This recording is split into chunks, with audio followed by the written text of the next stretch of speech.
평생 일군 주막을 빚더미에 통째로 빼앗기고 산기슭 흉가로 내몰린 과부. 솥단지 하나 끌어안은 채 주저앉아 울던 그날 코를 벌름거리며 삐쩍 마른 거지 하나가 굴러들어왔습니다. 그 모자란 사내가 과부 이 팔자를 송두리째 뒤집어 놓을 줄은 그 누구도 짐작하지 못했지요. 돌쇠만담 옛날 이야기를 찾아주셔서 고맙습니다. 구독과 좋아요는 축복입니다. 그럼 이야기 시작하겠습니다. 우당탕탕 요란한 쇳소리와 함께 장터어귀에서 제일 모기 좋기로 소문난 주막문 밖으로 큼지막한 무쇠솥단지 하나가 냅다 내동댕이 쳐졌습니다. 아이고, 이날 강도 같은 놈들아. 내가 이 주막을 어떻게 읽었는데 생사람을 잡아도 유분수지. 38배 복순이는 헝클어진 머리를 부여잡고 흙바닥에 주저앉아 대성통곡을 했습니다. 복순이로 말할 것 같으면 보름달처럼 하고 복스러운 달덩이 얼굴에 치마폭이 터져나갈 듯 풍만하고 육덕진 몸매를 자랑하는 고울제일의 뚱보가부였습니다. 인심 좋고 손맛이 기가 막혀 장터산에 자치고 복순이네 국밥 한 그릇 안 먹어보니가 없었지요. 그런데 어찌 이 꼴이 되었느냐. 바로 고울상권을 쥐락펴락하는 객주 대행수 황영감 때문이었습니다. 목이 어디 붙었는지 모르게 살이 디립다치고 턱살이 3겹이나 접힌 이 탐욕스러운 늙은이는 예전부터 복순이의 목 좋은 주막을 삼키려고 안달이 나 있었지요. 그러다 복순이가 그를 모른다는 점을 음흉하게 악용하여 단골 장사꾼의 외상장부에 슬쩍 보증인으로 지장을 찍게 만든 것입니다. 장사꾼이 야반도주를 해버리자 황영감은 기다렸다는 듯 왈패들을 끌고 와 빚 대신 주막을 통째로 꿀꺽 삼켜버렸습니다. 에라이, 천벌을 받을 영감탱이야. 밥 처먹다 살에나 단단히 걸려라. 복순이가 핏대를 세우며 악을 써보았지만 왈패들은 콧방귀만 끼며 대문을 쾅 닫아버렸습니다. 남편 일찍 떠나보내고 홀로 불장난, 물장난에 가며 손가락 이퉁퉁 붙도록 일군 주막이었습니다. 남은 것이라곤 마당에 내동댕이 쳐진 무쇠솥단지 하나뿐이었지요. 갈고 싫은 복순이는 그 무거운 솥단지를 머리에 이고 털썩털썩 싼 기슭을 향해 올랐습니다. 장터 사람들은 수군거리기만 할 뿐 황영감이 보복이 두려워 감히 나서는 이가 없었습니다. 인심이란 게 이리도 야박한 것이지요. 복순이가 땀을 뻘뻘 흘리며 찾아간 곳은 산중턱에 있는 다 쓰러져가는 흉가였습니다. 지붕은 반쯤 날아가고 문짝은 덜렁거리는 꼴이 딱 지금 복순이 신세 같았습니다. 아이고 내 팔자야. 서방복 없는 년은 재물복도 없다더니 이제 이 깊은 산속에서 흙이나 파먹고 살란 말이냐. 먼지 구덩이 방구석에 솥단지를 내려놓은 복순이는 넉넉한 옥색 치마를 뒤집어 쓰고 엉엉 울기 시작했습니다. 서러움이 북받쳐 올라 숨이 다 넘어갈 지경이었지요. 그런데 바로 그때였습니다. 킁킁킁킁킁 어디서 들개 가냄새를 맡나 싶은 이상한 소리가 들려왔습니다. 복순이가 훌쩍이며 고개를 들어보니 덜렁거리는 문지방 너머로 웬 시커먼 사내 하나가 얼굴을 들이밀고 있었습니다. 바람 불면 휙 날아갈 것처럼 뼈만 앙상하게 남은 멸치 같은 몸에 더북머리를 하고 초점 없는 눈으로 해벌쭉 웃고 있는 꼴이 영락없는 동네 바보거지였지요. 이 거지의 이름은 칠구였습니다. 나이는 30 초반이라는데 여기저기 기운 헐렁한 바지 저고리를 입고 짝짝이 집신을 신은 꼴이 짠하기 그지 없었습니다. 그런데 이나사 빠진 사내의 오뚝한 코가 복순이 쪽을 향해 연심 벌렁벌렁 움직이고 있는 게 아니겠습니까? 아지매여 울지 마소. 우니까 꼭 찐빵 터진 것 같네. 헤헤. 칠구가 실없는 소리를 찌꺼리며 방 안으로 불쑥 들어왔습니다. 어이가 없어진 복순이는 콧물을 쑥 들이마시고 눈을 홉 떴습니다. 뭐야, 이 거지 깽깽이는. 남은 억울해 죽겠는데 어디서 남이 집 문지방을 함부로 넘어와? 아, 냄새가 나잖여. 꽃순 냄새가 나길래 솔솔 따라왔지. 칠구가 코를 킁킁대며 복순이 옆에 놓인 솥단지 안을 들여다보았습니다. 아침에 끓여두고 채다 팔지 못해 바닥에 눌어붙은 국밥 찌꺼기 냄새를 귀신같이 맡고 산소까지 기어 올라온 것입니다. 그 꼴을 보니 복순이는 기가 차서 헛웃음이 났습니다. 아이고, 내 팔자야. 하다하다 이제는 모지래기 거렁뱅이까지 꼬이네. 옛다, 이거라도 먹고 당장 떨어져라. 정이 많은 복순이는 차마 굶주린 사람을 내치지 못하고 무쇠주걱으로 솥단지 바닥을 득득 긁어 남은 밥알을 칠구에게 내밀었습니다. 칠구는 체면도 없이 거무튀튀한 손가락으로 허겁지겁 밥을 주워 먹었습니다. 그 깡마른 목구멍으로 밥이 넘어가는 꼴을 보던 복순이가 쯧쯧 혀를 찼습니다. 허우대는 저리 길쭉한데 어찌 저리 뼈만 남았누. 절에 멸치처럼 삐쩍 말라가지고 어디 봐 밀은 고사하고 나질이라도 제대로 하겠냐? 가시박힐까 무서워서 곁에 두지도 못하겠네. 안악내 이걸 쭉한 입담이 툭 터져 나왔습니다. 그러자 밥을 다 삼킨 칠구가 입 주변을 꼬질꼬질한 수건으로 쓱 닦더니 긴 팔을 뻗어 복순이의 펑퍼짐하고 넉넉한 엉덩이를 철썩 치는 것이 아니겠습니까? 아지매여, 내 몸 맥가이래 배도 속은 꽉 찬 돌쇠여. 밥만 고봉으로 팍팍 퍼주면 밤이고 낮이고 마당 쇠노릇 하나는 기가 막히게 해줄 텐게. 아따, 엉덩이 참말로 찰지고 탐스럽네 그려. 헤헤헤. 얼굴이 화끈 달아오른 복순이가 주걱을 번쩍 치켜들었습니다. 이런 썩을 놈이 어딜 함부로 손을 대. 황무쇠 주걱으로 주리를 틀어버릴라. 복순이가 앙칼지게 호통을 쳤지만 칠구는 실실 웃으며 방구석으로 쏙 물러날 뿐이었습니다. 텅 빈 흉가에 칠구의 실없는 웃음소리와 복순이의 타박이 울려 퍼졌습니다. 어이없는 불청객의 등장에 복순이는 방금 전까지 중내산해하며 흘리던 눈물도 쏙 들어가 버렸지요. 한바탕 소동이 지나가고 해가 뉘엿뉘엿산 등성이를 넘어갈 무렵이 되었습니다. 산속 이 밤은 장터보다 훨씬 빨리 그리고 매섭게 찾아왔습니다. 구멍 난 문풍지 사이로 스산한 바람이 들이치자 복순이는 덜덜 떨며 방구석에 쌓인 지푸라기를 끌어모았습니다. 주막의 뜨끈한 온돌방이 사무치게 그리워지는 순간이었습니다. 어허, 이래 멍하니 앉아있다가 얼어 죽지. 일어나라, 이 멸치야. 마당 쇠노릇 한다고 큰 소리 쳤으니 당장 밥값은 해야 할 거 아니냐. 복순이같이 맞자락을 툭툭 털고 일어나며 닥달을 하자 방구석에 웅크리고 있던 칠구가 해벌쩍 웃으며 일어났습니다. 아따, 성질도 급하네. 좀에만 기다려보소. 내가 뗄감하나는 기똥차게 주워오니까. 놀랍게도 칠구는 바보 같은 겉모습과 달리 산속 생활에는 이골이 난 듯 했습니다. 어두컴컴한 마당으로 나가더니 순식간에 바짝 마른 솔가지와 작은 장작개비를 한아름 안고 돌아왔습니다. 부싯돌을 몇 번 틱틱 부딪히자 금세 아궁이에 시뻘건 불길이 타올랐지요. 불을 피우고 연기를 빼는 솜씨가 한두 번 해본 솜씨가 아니었습니다. 불기운이 찌그러진 방바닥을 데우기 시작하자 복순이는 꽁꽁 얼어붙었던 몸이 스르르 녹는 것을 느꼈습니다. 빈솥단지에 맑은 계곡물을 끼러다 붓고 마당 주변에서 대충 뜯어온 쑥과 칡뿌리를 썰어 넣어 멀건국을 끓였습니다.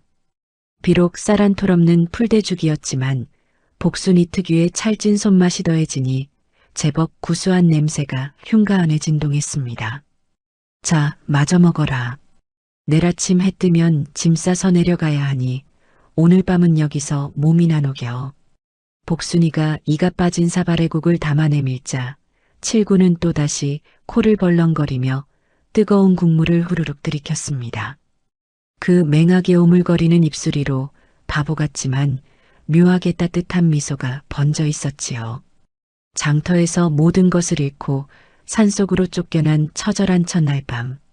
억울함에 사무쳐 죽을 생각마저 했던 복순이의 곁에는 이름 모를 쉰내를 풍기는 멸치거지 하나가 찰거머리처럼 눌러앉아 있었습니다.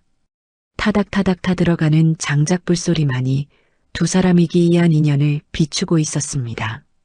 싸그락 싸그락. 새벽 이슬이 채마르기도 전이었습니다. 복순이는 찌그러진 바가지로 시냇물을 퍼다 묵은 밀기울을 박박 씻어냈지요. 치맛자락을 질끈 동여맨 손끝이 파르르 떨렸습니다. 객주대행수 그 능구렁이 같은 영감 얼굴이 떠오를 때마다 어금니가 꽉 맞물렸습니다. 참았습니다. 또 참았습니다. 더는 못 참겠다 싶었지요. 가만히 앉아 산속에서 굶어 죽을 수는 없는 노릇이었습니다. 어디 내 손끝에서 떨어지는 장맛 좀 봐라. 산 아래 주막에서 꽁쳐둔 낡은 누룩덩어리가 유일한 미천이었습니다. 이거라도 빚어서 고개 넘어 나무꾼들에게 팔아야 입에 풀칠이라도 할 터였지요. 거친 숨을 몰아쉬며 항아리를 수세미로 닦아내는 복순이의 눈매가 매섭게 빛났습니다. 아지매여, 아침부터 방댕이를 들썩거리며 뭘 그리 씻는겨? 방구석에서 웅크리고 자던 칠구가 부스스 눈을 비비며 기어 나왔습니다. 더북머리 사이로 삐죽 솟은 오뚝한 코가 연신 벌렁거리고 있었지요. 시끄럽다. 내 놈 입에 들어갈 풀죽이라도 쓰려면 밀주라도 빚어야 할 거 아니냐. 복순이 가물이 뚝뚝 떨어지는 바가지를 치켜들며 눈을 흘겨떴습니다. 헤헤, 방댕이만 튼실한 줄 알았더니 못하는 게 없네. 칠구는 실실 웃으며 마당한 구석에 쭈그려 앉아 앙상한 다리를 긁적거렸습니다. 술을 빚기 전 두 사람은 땔감을 주울 겸 비탈진 산등성이를 올랐습니다. 밀기울 반죽에 섞어 넣을 산약초라도 몇 뿌리 캐보려는 심산이었지요. 야이 멸치야, 다리통이 그리 부실해서 산고개나 제대로 넘겠냐. 복순이가 앞장서서 가파른 숨을 내쉬며 뒤를 돌아보았습니다. 걱정 마소. 낮엔 비실해 보여도 쓸데선 기운이 솟는 달이여. 칠구가 짝짝이 집신을 질질 끌면서도 제어벅지를 툭툭 치며 따라붙었습니다. 복순이는 헛기침을 큼큼 내뱉으며 달아오른 얼굴을 휙 돌렸지요. 가시덤불을 헤치며 당귀잎을 뜯던 복순이의 귀에 이상한 소리가 들렸습니다. 칠구가 멈춰서서 개처럼 코를 킁킁거리는 소리였지요. 산바람을 타고 내려오는 미세한 냄새를 쫓는 눈치였습니다. 아지매, 젖짝이여. 젖짝 비탈에서 호랑이 기운이 솟는 냄새가 나는데. 칠구가 길도 없는 가파른 비탈길을 손가락으로 가리켰습니다. 호랑이는 개뿔, 벌써부터 배가 등에 붙어 헛것이 보이냐? 복순이가 입술을 삐죽이면서도 칠구의 손끝을 따라 조심조심 비탈을 기어 올랐습니다.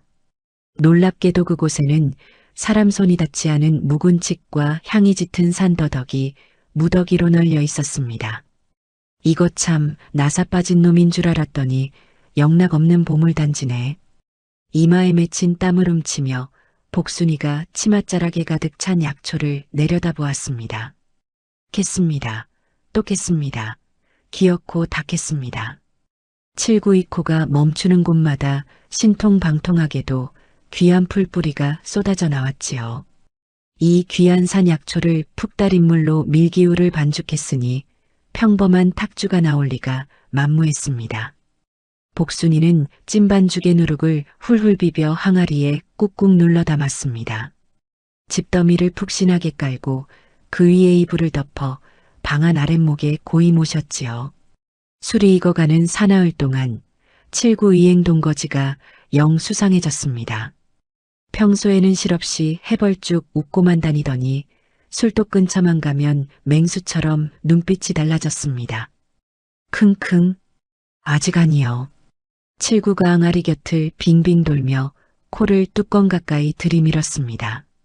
이 거렁뱅이야. 내 놈 숨소리 다 들어가겠다. 저리 안 비켜? 복순이가 무쇠주걱을 치켜들고 앙칼지게 소리쳤습니다.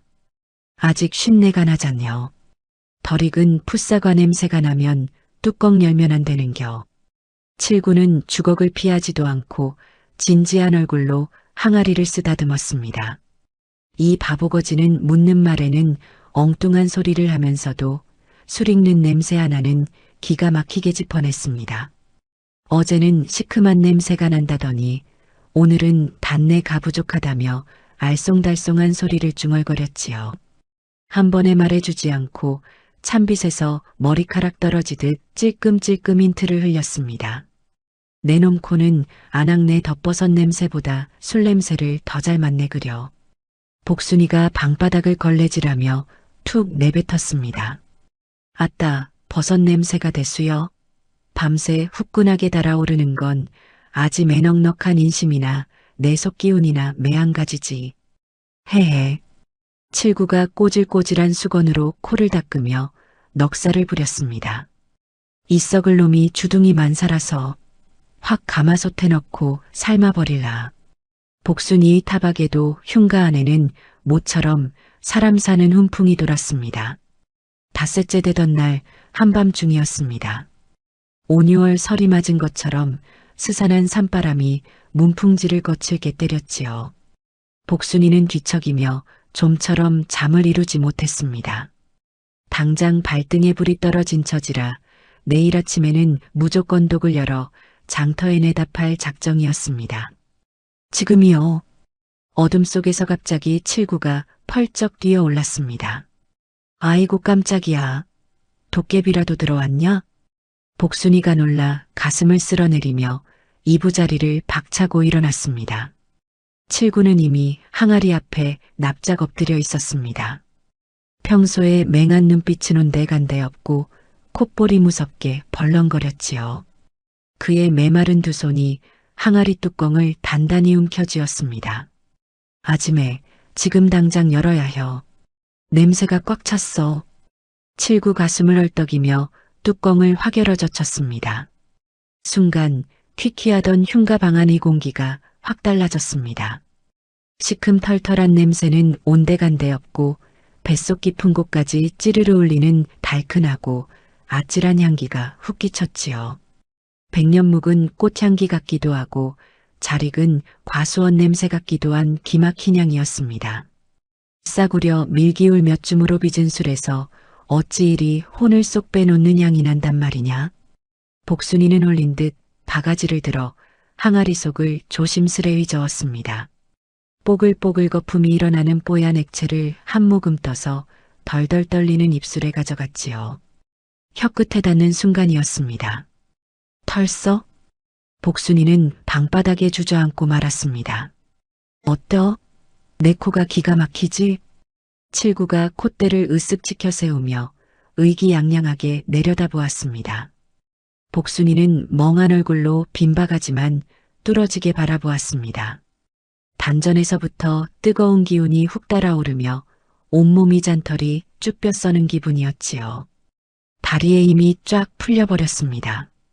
평생을 주막에서 잔뼈가 굵었지만 이토록 기운이 펄펄 끓어오르는 맛은 난생 처음이었습니다. 야, 칠구야. 너 혹시 누룩귀신이냐? 바가지를 바닥에 내려놓은 복순이의 눈빛이 무섭게 번쩍였습니다. 고울 상권을 통째로 쥐고 흔들던 황영감이 콧대를 납작하게 눌러버릴 전설의 명주가 탄생하는 순간이었습니다. 이제 이 기가 막힌 술독을 짊어지고 험한 산길을 내려가 판을 뒤집을 만 남았지요. 쫄랑쫄랑 맑은 술이 조롱박을 타고 옹기 그릇에 떨어졌습니다. 해가 중천에 뜰 무렵 복순이는 낡은 지게에 술독을 지우고 고개 넘어 나무꾼들이 쉬어가는 선앙당 앞까지 내려왔습니다. 칠구가 삐쩍 마른 다리를 후들후들 떨며 지게를 짊어지고 따라왔지요. 아이고, 뼈가 다 으스러지겄네. 방댕이 튼 실하나지매가 지게 좀 지면 안 되나.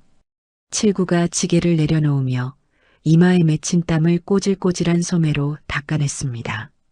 시끄럽다. 내 놈 주둥이 놀릴 힘은 남아도는 모양이구나. 복순이가 무명 앞치마를 질끈 동여매며 매섭게 눈을 흘겼습니다. 선앙당 밑동에 멍석을 깔고 앉은 지 반나절이 지났습니다. 그때 산 아래에서 나무를 한 짐 지고 올라오던 이웃마을 늙은 목수 박영감이 보였지요. 허리는 구부정하고 다리는 천근만근 무거워 보였습니다. 아이고, 박영감님, 이리 와서 목이나 좀 축이고 가시구려. 복순이가 옹기 그릇에 술을 가득 부어 찰랑찰랑 내밀었습니다. 쯧쯧, 복순이 자네 꼴이 말이 아니구먼. 그 황영감탱이 벼락을 맞을 놈.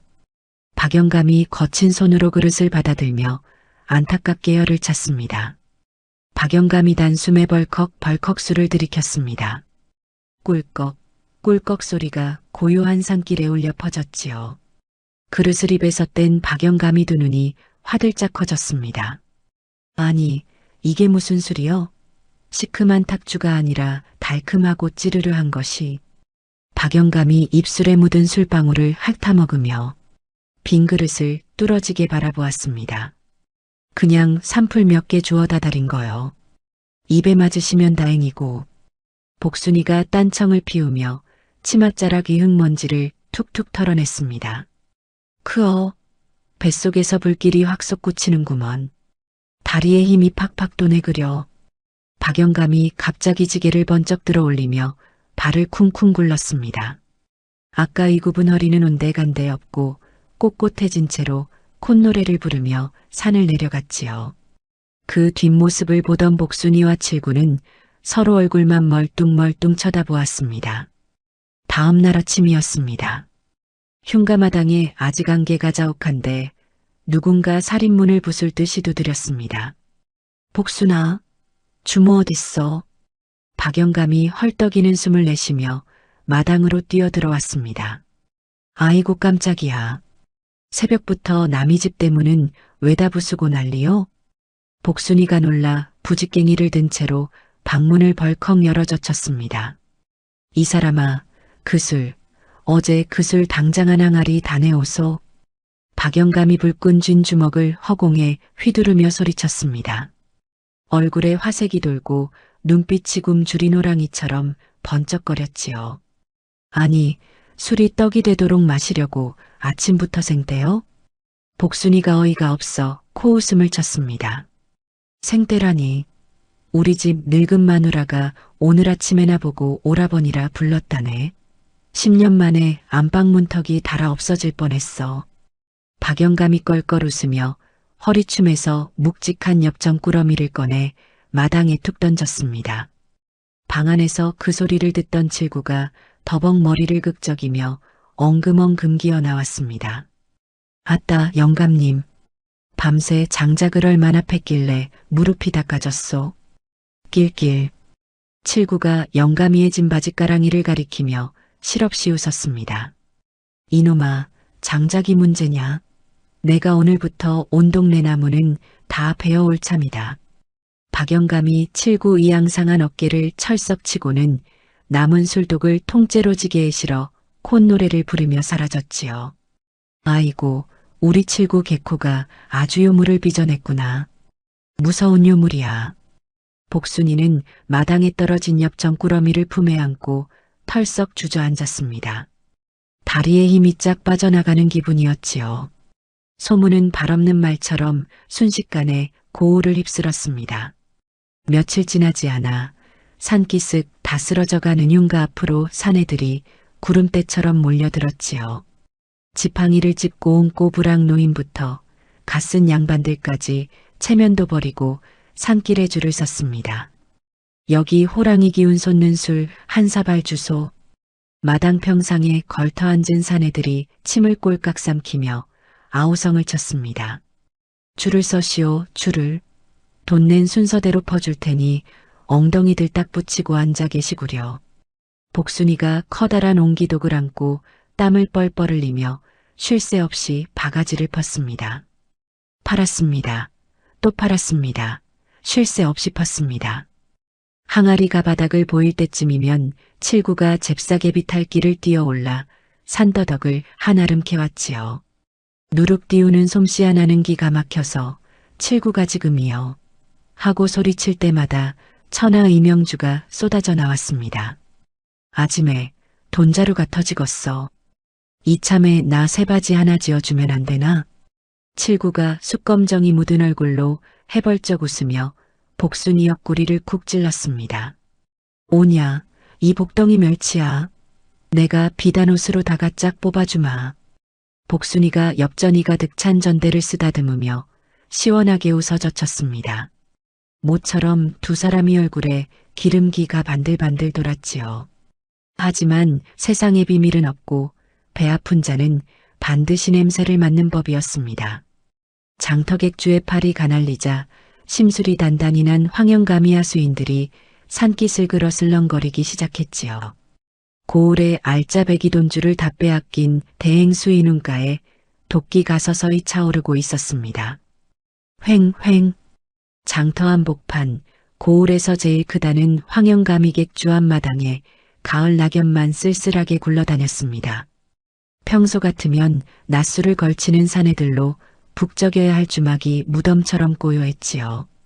아니, 고을 사내놈들이 몽땅 산채로 증발이라도 했단 말이냐? 황영감이 곰방대를 방바닥에 냅다 집어던지며 고래고래 소리를 찔렀습니다.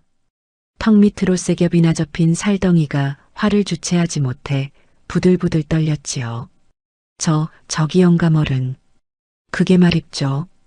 눈치 빠른 왈패우두 머리 짝기가 슬금슬금 기어와서 눈을 깔았습니다. 산기슭 흉가로 쫓겨난 복순이년이 기가 막힌 약수를 비접한답디다. 한 잔만 마셔도 뱃속이 뜨끈해져 다리에 힘이 붙는다며 양반쌍놈 할 것 없이 산으로 기어 올라가고 있구만요. 짝기가 침을 꼴깍 삼키며 기어 들어가는 목소리로 속닥거렸습니다. 그 말을 들은 황영감이 눈구멍에서 시뻘건 불길이 솟구쳤습니다. 심술보가 덕지덕지 붙은 얼굴이 오만상을 찌푸리며 벌겋게 달아올랐지요. 잡초 같은 과부년을 빈손으로 내쫓았는데 제 돈줄을 다 말려 죽이고 있다니 뱃속이 뒤틀려 도저히 참을 수가 없었습니다. 이런 빌어먹을련 당장 몽둥이를 들고 올라가서 술독이란 술독은 모조리 작사를 내고 와라. 황영감이 제분에 모시겨 뚱뚱한 배를 튕기며 길길이 날뛰었습니다. 그 시각 산기슭 흉가마당은 장작 패는 소리와 웃음소리로 떠들썩했습니다. 아따 아지매. 내 누룩이 오늘따라 참 잘 익어가네 그려. 아랫목이 너무 뜨거워 등짝이 다 달아오르겄소. 칠구가 바지춤을 고쳐 잡으며 실없이 웃었습니다. 이 멸치 같은 놈이 어디서 아침부터 실없는 소리야. 기운이 뻗치면 저기 가서 물이나 한 지게 덮어와. 복순이가 무명 앞치마에 묻은 밀가루를 툭툭 털어내며 매섭게 눈을 흘겼습니다. 말은 그리 맵게 했지만 복순이의 얼굴에는 보름달처럼 환한 웃음꽃이 피어 있었습니다. 장터 주막을 뺏기고 피눈물을 흘린 게 엊그제 같은데 전대에 엽전이 묵직하게 쌓이니 굽었던 허리가 절로 펴지는 기분이었지요. 헤헤, 물독 채워놓으면 내 밥그릇도 산더미처럼 채워주는겨. 칠구가 지게를 짊어지고 덜렁덜렁 계곡 쪽으로 걸음을 옮겼습니다. 아이고, 저 나사 빠진 놈이 내 억울한 팔자를 펴주는 복덩이가 될 줄 누가 알았겠느냐. 복순이가 항아리에 뽀얀 술을 담으며 남몰래 코끝을 찡그렸습니다. 바로 그때였습니다. 산길을 쿵쿵 울리는 거친 발소리가 들리더니 짝기를 앞세운 왈패대 6명이 마당으로 들이닥쳤습니다. 손에는 저마다 굵직한 몽둥이가 들려 있었지요. 이 요망한 과부년이 어디서 감히 객주 손님을 빼돌려. 짝기가 다짜고짜 평상을 걷어차며 악을 썼습니다. 우당탕탕, 와장창, 말릴 새도 없이 왈패들이 몽둥이를 휘두르기 시작했습니다. 공들여 빚어놓은 막걸리 항아리가 깨지면서 뽀얀 술이 마당을 바닥을 흥건하게 적셨지요.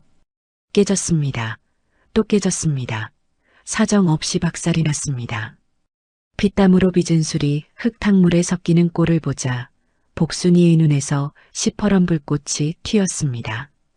이가 부서져라 꽉 깨문 복순이가 부뚜막에서 어른 팔뚝만 한무 세 주걱을 번쩍 치켜들었습니다. 잊혀 죽일 놈들아. 어디 남이기 한영업장에 와서 행패질이냐. 복순이가 육덕진 몸을 날리며 무쇠주걱을 풍차처럼이 둘렀습니다. 아, 미친년이다. 피해라. 짝기 가정 수리를 얻어맞고 뒤로 나자빠지며 비명을 찔렀습니다. 복순이는 물러서지 않았습니다. 휘둘렀습니다. 또 휘둘렀습니다. 악착같이 휘둘렀습니다. 서방 잃고 억울하게 주막까지 빼앗겼던 아니 무쇠주걱 끝에서 폭발하고 있었지요. 건장한 사내들이 기세에 눌려 슬금슬금 뒷걸음질을 쳤습니다. 하지만 쪽수에는 장사가 없는 법이었습니다. 왈패 하나가 복순이의 등 뒤로 돌아가 몽둥이를 치켜드는 찰나였습니다. 아지매 안 돼. 계곡에서 돌아오던 칠구가 물지개를 팽개치고 바람처럼 달려들었습니다. 순식간에 벌어진 일이었습니다.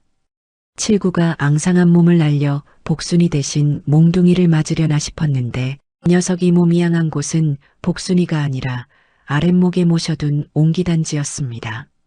그 단지는 바로 약선주의 생명인 종자누룩이 담긴 보물단지였지요. 퍽! 퍽! 무자비한 몽둥이 찜질이 칠구의 굽은 등판으로 쏟아졌습니다. 이 이독은 못 깬 단계. 이것 깨면 우리 아짐에 또 엉엉운 단계. 칠구가 피 터진 입술로 실없는 소리를 중얼거리며 단지를 품에 꽉 끌어안았습니다. 매를 맞으면서도 칠구의 오뚝한 코는 누룩단지에 딱 붙어 떨어질 줄을 몰랐지요. 그 바보 같은 꼴을 본복순이의 가슴 속에서 뜨거운 것이 울컥 치솟았습니다. 무쇠주걱을 쥔 복순이의 손아귀에 핏대가 시퍼렇게 섰습니다. 이 짐승만도 못한 놈들, 살아 돌아갈 생각은 접어라. 복순이가 눈에 핏발을 세우고 악기처럼 덤벼들자 기가 질린 알패들이 몽둥이를 내던지고 꽁지가 빠지게 산 밑으로 도망쳐버렸습니다. 마당은 깨진 독과 엎어진 술로 아수라장이 되었습니다.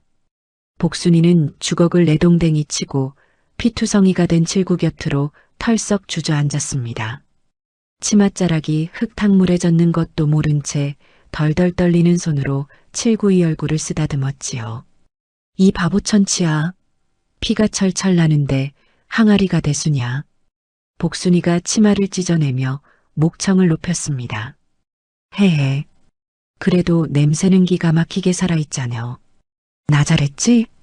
칠구 가퉁퉁 부은 눈으로 실실 웃으며 누룩단지를 들이밀었습니다.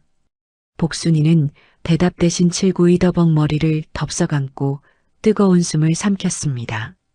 이 앙상한 사내가 목숨 걸고 지켜낸 종자누룩이 있는 한 황영감에게 두 번 다시 지는 일은 없을 터였습니다.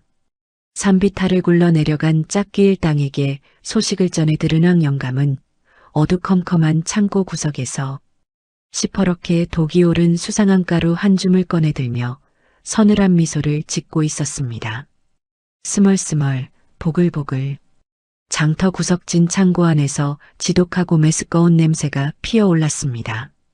객주대행 수왕영감이 문을 걸어 잠근 채 시커먼 무쇠솥에 정체 모를 풀뿌리와 찌꺼기를 푹푹 끓이고 있었지요. 대행수 어르신, 참말로 이독한 걸 술에 타실 작정이십니까요? 왈패우두 머리 짝기가 코를 싸쥐고 슬금슬금 뒷걸음질을 쳤습니다. 시끄럽다. 복순이년한테 뺏긴 양반들 발길을 돌리려면 이 수밖에 없어. 황영감이 씩 웃었습니다. 턱 밑으로 접힌 살덩이가 기괴하게 출렁거렸지요. 그 찌꺼기는 어둠 장사로 떠도는 수상한 약초 찌꺼기였습니다. 잠깐은 몽롱하게 만들지만 오래가면 몸을 갉아먹는 흉물이었지요. 황영감은 그 맹독을 묽게 다려내어 객주의 최고급 탁주에 몰래 섞어버렸습니다. 다음 날 밤 객주마당에는 기생들의 노랫가락이 흐드러지게 울려 퍼졌습니다. 황영감이 고을 양반들을 모조리 불러 모아 공짜 연회를 베푼 것입니다. 크아, 술맛이 어찌 이리 달고 몽롱하단 말이냐. 머리에 정자간을 쓴 김진사가 술잔을 비우자마자 벌떡 일어났습니다. 이리 오너라. 내 오늘 밤 구름 위를 나는 기분이로구나. 체면을 차리던 양반들이 하나둘 겉옷을 벗어던지고 덩실덩실 춤을 추기 시작했습니다. 눈동자는 풀리고 입가에는 침이 고여 있었지요. 마셨습니다. 또 마셨습니다. 기어코 바닥까지 하자 먹었습니다. 수상한 술 기운이 사람들 정신줄을 풀어놓은 듯 객주마당이 뒤집혀 버렸지요. 하지만 그 무서운 술이 진짜 대가는 다음 날 아침부터 나타났습니다.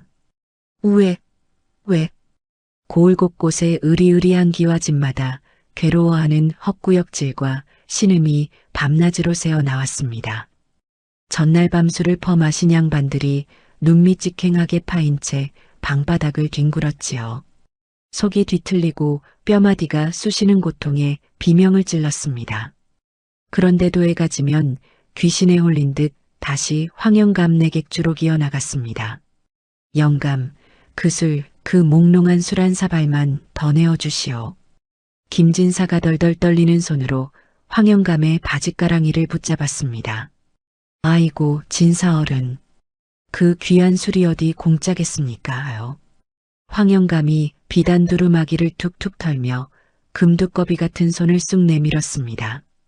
양반들은 돈주머니를 털어바치며 미친 듯이 그 술을 들이켰지요. 고을 전체가 시름시름 알아눕는 지옥으로 변해가고 있었습니다. 그 시각 산기슭 흉가에서는 구수한 된장국 냄새가 모락모락 피어올랐습니다. 아따 맵다. 아짐의 손끝에 고춧가루를 발랐나 와 이리 따갑소. 방구석에 엎드린 칠구가 허리를 비틀며 앙앙거렸습니다. 가만히 좀 있어라. 뼈다귀밖에 없는 놈이 몽둥이를 그리 맞았으니 성할 리가 있냐. 복순이가 칠구에 시퍼렇게 멍든 등판에 산약초 찌은 것을 살살펴 발랐습니다. 퉁명스럽게 쏘아붙이면서도 복순이의 눈매는 자리근홍시처럼 붉게 달아올라 있었습니다. 제 목숨 같은 누룩 항아리를 안고 매를 대신 맞아준 칠구가 짠하고 기특해 견딜 수가 없었지요. 헤헤. 항아리가 아짐에 방댕이 맹코로 둥구스름하니 품에 쏙 들어오자녀. 안을 맛이 나더라고. 칠구가 고개를 돌려 실없이 웃으며 복순이의 치맛자락을 슬쩍 당겼습니다. 이놈이 다 죽어가면서도 주둥이는 살아서 요망을 떠내. 어디 그 부실한 뼈대로 무쇠항아리 나제대로 안겠냐? 복순이가 어깨침을 내뱉으며 칠구의 더벅 머리를 꿀밥 먹이듯 콩지어 박았습니다. 아랫마을 양반놈들 꼴하지 봐라. 원래 나같이 든든한 무쇠 뚝배기나 두고 겉만 번지르르한 기생집 요강단지 끌어안다가는 기둥뿌리 뽑히고 골병 만드는 법이다. 알겠느냐? 칠구는 걸쭉한 입담에 그저 해벌쭉 웃으며 방바닥에 턱을 개었습니다. 저 모자란 놈이 내 숨통인 누룩을 살려냈으니 내 평생 뜨끈한 밥은 원 없이 먹여주마. 복순이는 다해진 칠구의 적삼을 바늘로 꼼꼼하게 꿰매기 시작했습니다. 두 사람 사이로 따스한 볕이 스며들며 모처럼 평화로운 한때가 흘렀지요. 그런데 산 아래에서 불어온 바람 한 점에 칠구의 콧볼이 갑자기 실룩거렸습니다. 킁킁킁킁. 해벌쭉하던 칠구의 표정이 짐승처럼 매섭게 굳어졌습니다. 바늘기를 꿰던 복순이가 고개를 갸우뚱거리며 쳐다보았지요. 왜 또 개코가 발동을 하느냐? 밥솥에 불 낼 일 없으니 가만 엎드려 있어. 복순이가 바늘을 멈추고 창호지문을 슬쩍 열었습니다. 아짐에 산 밑에서 이상한 구린내가 올라와. 칠구가 길쭉한 손가락으로 장터 쪽을 가리키며 코를 벌름거렸습니다. 구린내라니? 객주영 감탱이 뱃살 썩는 냄새라도 난단 말이냐? 아뇨. 사람 속을 파먹는 냄새요. 시큼한데 눈알이 핑 도는 아주 지독한 냄새. 칠구가 앓는 소리를 내며 콧구멍을 두 손으로 꽉 틀어 막았습니다. 한 번도 맡아본 적 없는 기계 한 도끼가 산바람을 타고 스멀스멀 기어 올라오고 있었던 것입니다. 칠구의 말대로 산 아래 고을은 이미 발칵 뒤집혀 있었습니다. 객주의 독주를 마신 양반들이 하나둘 넋이 빠져 쓰러지기 시작했지요. 참다 못한 깐깐한 사또가 관아의 포졸들을 풀어 고을 전체를 이잡듯이 뒤지라는 엄명을 내렸습니다. 원인 모를 역병인지 누군가 독을 푼 것인지 내 기어코 밝혀내 엄벌에 처하겠다. 사또의 불호령이 관아 마당을 쩌렁쩌렁 울렸습니다. 그 소문을 전해 들은 황영감은 사색이 되어 창고 바닥에 주저앉았습니다. 옷가락지 낀 손가락이 미친 듯이 후들후들 떨렸지요. 관아에서 환각 초찌꺼기를 찾아내는 날에는 곤장 몇 대로 끝날 일이 아니었습니다. 당장 목이 달아날 판국이었지요. 행수 어르신. 포졸들이 이쪽으로 오고 있구만요. 짝기가 땀범벅이 되어 대문을 부수고 뛰어들어왔습니다. 황영감의 찢어진 눈 구멍이 파르르 떨리더니 이내 독사를 품은 듯 시퍼렇게 번뜩였습니다. 제가 살려면 누군가에게 이 엄청난 죄를 몽땅 뒤집어 씌워야만 했습니다. 황영감의 고개가 서서히 산기슭에 있는 다스러져가는 흉가 쪽으로 돌아갔습니다. 짤랑짤랑. 어두컴컴한 객주 뒷방에서 황영감이 손을 내밀어 무언가를 슬쩍 쥐어주었습니다. 대장나으리, 이 은혜는 뼛속 깊이 새기겠구만요. 황영감이 머리를 쪼아리며 두 손을 싹싹 비볐습니다. 포도대장은 묵직한 주머니를 허리춤에 찔러 넣고 헛기침을 크게 내뱉었지요. 걱정 마시게. 역병의 원흉을 잡아들이는 일인데 당연히 관아에서 나서야지. 두 구렁이가 눈을 맞추며 음흉한 웃음을 삼켰습니다. 황영감은 고울을 덮친 독초 이화를 모조리 산 기슭과부에게 덮어 씌울 참이었습니다. 우당탕탕. 다음 날 새벽 다스러져가는 흉가 살인문이 발길질 번에 박살이 났습니다. 이 요망한 년을 당장 포박해라. 시퍼런 칼을 찬 포졸들이 득달같이 마당으로 들이닥쳤습니다. 아궁이에 불을 지피던 복순이가 놀라 엉덩방아를 찧었지요. 아니, 이게 무슨 짓이오? 생사람 잡는 관아도 있어? 복순이가 치맛자락을 움켜쥐고 악을 썼습니다. 하지만 포졸들은 들은 척도 안 하고 거친 동아줄로 팔을 단단히 묶어 꼼짝도 못하게 만들었습니다. 우리 아짐의 몸에 손대지 마라. 방에서 자던 칠구가 맨발로 뛰쳐나와 포졸의 허리춤을 물어뜯었습니다. 이 미친 멸치대가리가 제정신이 아니구나. 포졸 하나가 칠구를 거칠게 밀쳐 바닥에 나뒹굴게 했습니다. 칠구는 캑소리를 내며 고꾸라지면서도 복순이 앞을 막아섰지요. 기어코 두 사람은 굴비 엮이듯 한 줄로 묶여 산비탈을 찔찔 끌려 내려갔습니다. 장터는 이른 아침부터 구경꾼들로 북새통을 이루었습니다. 아이고, 저 과부년 이양심을 품고 고우르물에 독을 풀었대.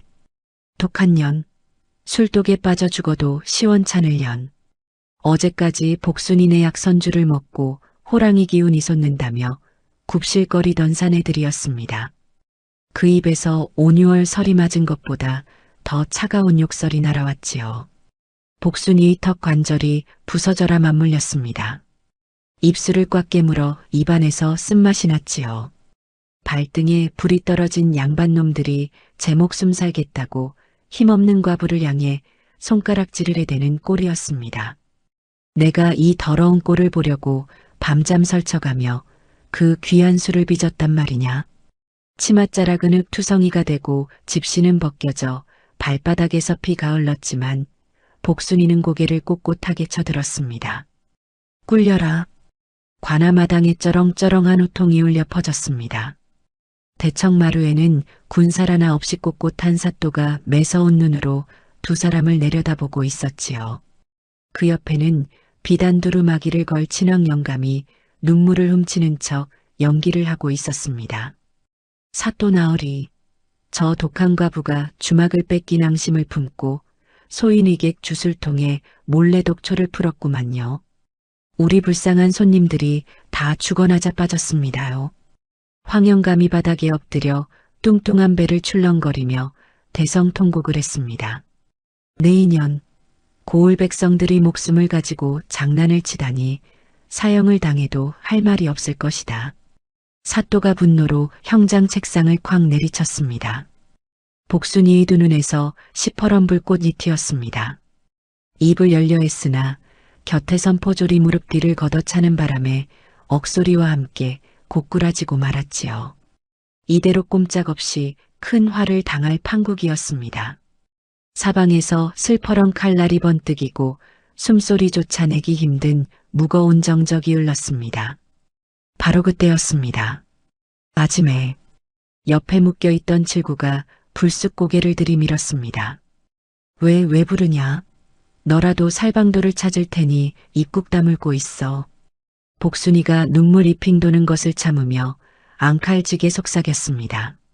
아니, 그게 아니고 밧줄로 가슴팍을 꽁꽁 묶어 놓은 이께 평소보다 훨씬 빵빵해 보이네. 숨 막히겠어? 헤헤. 칠구가 콧볼을 벌렁거리며 복순이의 묶인 상체를 일끔거렸습니다. 긴장감에 피가 마르던 복순이는 그의 어이가 없어 입이 떡 벌어졌습니다. 이 웬수야. 내 놈은 지금 목이 달아날 판국에 그딴 실없는 소리가 입으로 튀어나오냐? 황천 길문턱에서도 가슴 타령이냐? 복순이가 묶인 어깨를 비틀며 칠구의 옆구리를 콱 쥐어 박았습니다. 아따, 죽을 때 죽더라도 볼 건 봐야 더러구라자녀. 칠구는 매를 맞으면서도 실실 웃어댔습니다. 그 나사 빠진 소리에 살벌했던 관아마당의 공기가 순식간에 맥이 빠져버렸지요. 몽둥이를 치켜들던 포졸들 도어 처구니가 없어 헛기침을 내뱉었습니다. 그 실없는 농담 한마디에 복순이의 굳어있던 어깨에서 탁하고 힘이 풀렸습니다. 공포에 질려 덜덜 떨리던 다리에 다시 억척스러운 심지가 박히는 기분이었지요. 당장 저 요망한 것들이 주리를 틀어라. 황영감이 다급하게 소리치며 포졸들을 다그쳤습니다. 사또가 매서운 눈으로 형틀을 가리키며 손을 번쩍 치켜들었지요. 이제 형틀에 묶여 혼이 빠져나갈 만큼 매를 맞을 판국이었습니다. 복순이가 피 맺힌 입술을 닦아내며 사또를 향해 매섭게 고개를 쳐들었습니다. 기어코 가슴속에 품었던 비수를 꺼내들 참이었습니다. 쿵, 쿵, 쿵. 관아마당을 내리치는 형장이국직한 주장소리가 사방을 무겁게 짓눌렀습니다. 당장 저죄인들을 형틀에 묶고 엄히 다스려라. 사또 입으로령이 떨어지기 무섭게 포졸들이 밧줄을 들고 득달같이 달려들었습니다. 잠깐만요, 사또 나으리. 복순이가 핏발선 눈을 부릅뜨고 목청 꺼작을 썼습니다. 치맛자락이 흙투성이가 된 채로 이마를 땅바닥에 쾅 찌으며 목이 터져라 부르짖었지요. 내 인연, 고을 애역병을 돌게 한 죄가 산더미 같은데 어찌 엿바닥을 함부로 놀리느냐. 황영감이 비단 두루마기를 펄럭이며 뚱뚱한 배를 튕기듯 삿대질을 해댔습니다. 죽을 때 죽더라도 명백한 증거라도 보고 죽어야 더러구라겠구만요. 정령제 가독을 풀었다고 생각하신다면 저 영감탱이객 주창고에 있는 술통 10개만 이 마당으로 당장 가져와 주시옵소서. 복순이가 묶인 상체를 꼿꼿이 세우며 사또를 향해 눈을 번뜩였습니다. 사또의 깐깐한 눈썹이 꿈틀거렸습니다. 뇌물에 흔들리는 척 딴청을 피우던 포도대장과 달리 사또는 꼬장꼬장하고 바늘 찔러도 피 한 방울 안 나올 원리원칙주의자였지요. 명백한 증거를 보여주겠다는 뜻이냐. 좋다. 진실을 밝히는데 술통이 대수겠느냐. 객주의 술통을 이리 대령하라. 사또가 길게 다듬은 턱수염을 쓰다듬으며 손을 번쩍 치켜들었습니다. 포졸들이 땀을 뻘뻘 흘리며 황영감네 커다란 술통을 마당으로 굴려왔습니다. 그 꼴을 본 황영감이 얼굴이 사색이 되어 벌벌 떨리기 시작했습니다. 이보게 칠구야.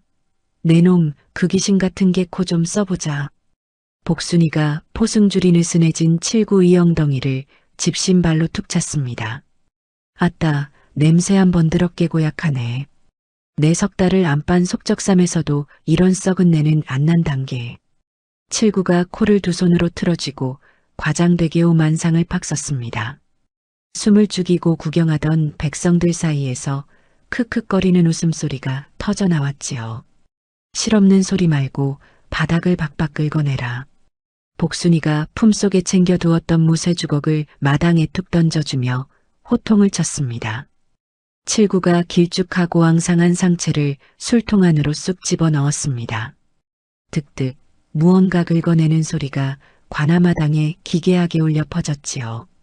잠시 후 칠구의 손에는 끈적거리고 시커먼 진흙 같은 찌꺼기가 한 움큼 들려 있었습니다. 사또나으리 마당에 시뻘건 숯불화로 하나만 내어주시옵소서. 복순이가 당당하게 고개를 치켜들고 외쳤습니다. 벌겋게 타오르는 숯불화로가 마당 한가운데 놓였습니다. 이게 바로 우리 양반 어르신들 혼을 쏙 빼놓은 구린내 의원용이요. 칠구 가손에 든 시커먼 수상한 약초 찌꺼기를 화로 불덩이 한가운데로 냅다 집어던졌습니다. 치익, 펑! 기름 끓는 소리와 함께 끈적한 찌꺼기가 타들어가기 시작했습니다. 이내 매캐한 연기가 솟구쳤지요. 사람 숨통을 쪼이는 듯한 연기가 번져나갔습니다. 콜록, 콜록, 아이고 내 눈이야, 숨 막혀 죽겠네. 구경하던 양반들과 백성들이 눈물을 비오듯 쏟으며 마당을 뒹굴었습니다. 고울을 시름시름 앓게 만들었던 바로 그 맹독의 냄새가 관아마당을 완벽하게 덮어버린 것입니다. 저 능구렁이 같은 영감탱이 제 동그릇 채우겠다고 사람 속을 파먹는 독초를 팔았구나. 복순이는 매운 연기 속에서도 눈 하나 깜짝하지 않고 황영감을 매섭게 쏘아보았습니다. 이보시오, 사또나으리. 이것이 바로 양반들 기둥뿌리를 뽑아먹은 독초 찌꺼기구만요. 복순이가 묶인 손을 힘겹게 들어 제품 속에 고이 숨겨두었던 약선주 조롱박을 사또 앞빈 그릇에 쪼르르 따랐습니다. 맑고 투명한 술에서 뱃속까지 든든해지는 달큰한 산약 초향기가 흘러나왔습니다. 향긋한 냄새가 매캐한 연기를 뚫고 사방으로 은은하게 퍼져나가자 기침을 해대던 사람들이 코끝에 신기하게도 생기 가혹 돌기 시작했지요. 시커먼 독 초연기와 복순이의 맑은 약선주가 명백하게 대비되는 순간이었습니다. 저 요망한 년이 몰래 화로에 장난질을 친 것입니다요. 황영감이 다리 가우들우들 꺾이더니 털썩 주저앉으며 바닥을 박박 끼었습니다. 세 겹으로 접힌 턱살 사이로 비오듯 땀이 쏟아져 내렸지요. 장난질? 명백한 증거 앞에서도 주둥이를 함부로 놀리는구나. 그럼 내 놈이 직접 저 연기를 들이마셔보거라. 사또가 분노로 얼굴이 벌겋게 달아오르며 호통을 쳤습니다. 포졸들이 황영감의 비단 두루마기 뒷덜미를 짐짝처럼 잡아채어 펄펄 끓는 화로 앞으로 거칠게 끌고 갔습니다. 지독한 독초 연기 앞에 억지로 코를 쳐박게 된 황영감이 넙덕한 얼굴이 잿빛으로 변하며 헛구역질을 하며 눈을 뒤집었지요. 고울을 쥐락펴락하던 절 대권력이 만천하에 그썩 어문들어진 민낯을 드러내는 아찔한 광경이었습니다. 콜록, 우에, 살려주시옵소서. 독초의 찌꺼기가 만천하에 그 더러운 실체를 드러내는 순간이었습니다. 네 이놈, 고울 백성들의 피를 빨아먹은 것도 모자라 죄 없는 과부에게 누명을 씌우려 들다니. 당장 저놈을 호되게 쳐서 죗값을 치르게 하라. 깐깐 사또의 벼락 같은 불호령이 관아마당을 쩌렁쩌렁 울렸습니다. 포졸들이 황영감이 비단 두루마기를 푹푹 찢어벗기고는 무자비한 형틀에 엎어놓았습니다. 철썩, 쫙. 굵직한 몽둥이가 산더미 같은 영감이 엉덩이를 무자비하게 내리쳤습니다. 쳤습니다. 또 쳤습니다. 아주 혼이 빠져나가도록 사정없이 쳤지요. 매를 맞을 때마다 세 겹으로 접힌 턱살이 기괴하게 출렁거리며 짐승 같은 비명이 터져 나왔습니다. 백성들 사이에서 알터니가 빠진 듯 시원한 한호성이 터져 나왔습니다. 사또는왕 영감이 전 재산을 몰수하여 병든 백성들의 약값으로 나누어 주고 영감을 고을 밖으로 영영 내쫓아버리는 엄벌을 내렸습니다. 그리고 묶인 저 두 사람이 포승줄을 당장 풀어주어라.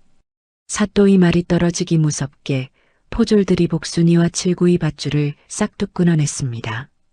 크아, 뱃속에 장작불을 지핀 듯 든든하고 뜨끈하구나. 이 술은 한양에 올려도 충분하겠구나. 복순이가 올린 맑은 약선줄을 단숨에 들이킨 사또가 무릎을 탁 쳤습니다. 원리 원칙만 따지던 꼬장꼬장한 사또의 입가에 모처럼 호탕한 웃음이 번졌지요. 그날부로 복순이의 약선주는 억울한 누명을 벗은 것은 물론이고 관아의 정식 연회 주로 납품되는 크나큰 영광을 얻게 되었습니다. 아짐에 밧줄 푸니까 빵빵하던 게 푹 꺼져 버렸네.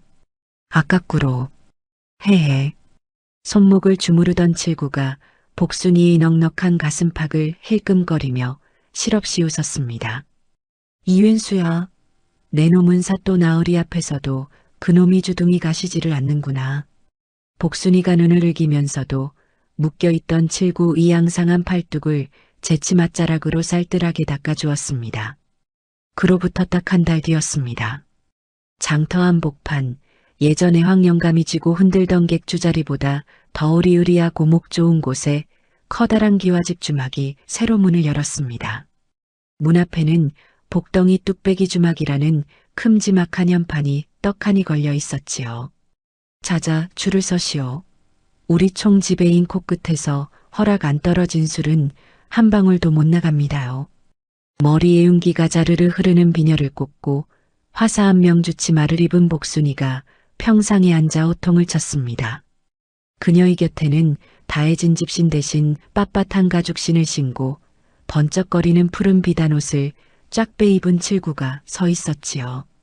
멸치처럼 깡 마른 건 여전했지만 기름기가 도는 얼굴로 뒷짐을 톡톡히 지고 걷는 꼴이 제법 대행수태가 났습니다. 킁킁.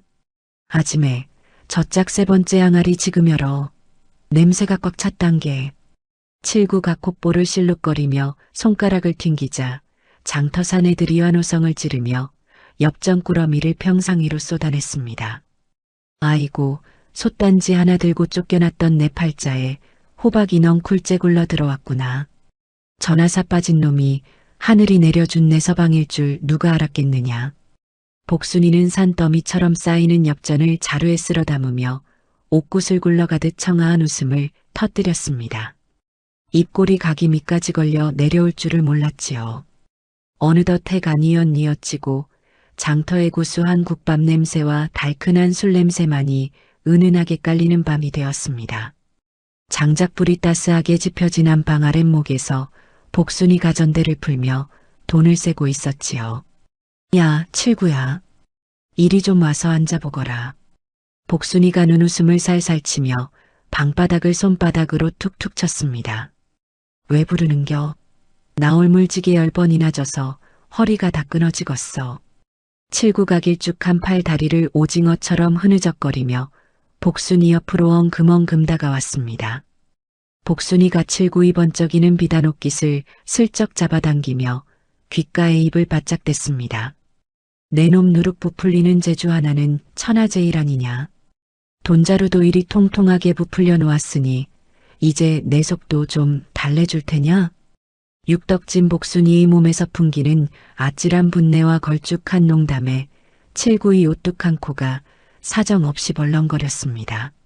아따, 내가 뭐시라 했소. 밥만 고봉으로 주면 밤낮 없이 마당 쇠노릇 기똥차게 한다 안 했소. 오늘 밤 장작은 내가 답해버릴 텐게. 칠구 가덕 북머리를 극적이며 해벌쭉 웃더니 복순이를 꼭 끌어안았습니다. 아이고, 이멸치 뼈다귀 부러지는 소리 나네. 살살 좀 덤벼라, 이웬수야. 안방이 오롱불이 웃거지며 두 사람이 정겨운 투정과 웃음소리가 문풍지를 넘어 고울밤 하늘로 구수하게 퍼져나갔습니다. 억울하게 모든 걸 잃고 산기슭으로 쫓겨났던 뚱보가 부복순이, 그리고 동네 북처럼 맞고 다니던 멸치바보거지 칠구, 바닥까지 떨어졌던 두 사람이 기막힌 손막과게 코로 똘똘 뭉쳐 고울제일에 복덩이 부부로 거듭났으니 사람 팔자란 참으로 알다가도 모를 일입니다. 하늘이 무너져도 솟아날 구멍은 있고 진심으로 빚은 술은 썩은 독초를 이기는 법이라는 훈훈한 이야기가 장터에 오래오래 전해졌답니다. 오늘 준비한 이야기는 여기까지입니다. 오늘 들려드린 이야기가 마음에 와 닿으셨다면 구독과 좋아요 꾹꾹 눌러주십시오. 다음에도 재미있는 이야기로 찾아뵙겠습니다. 고맙습니다.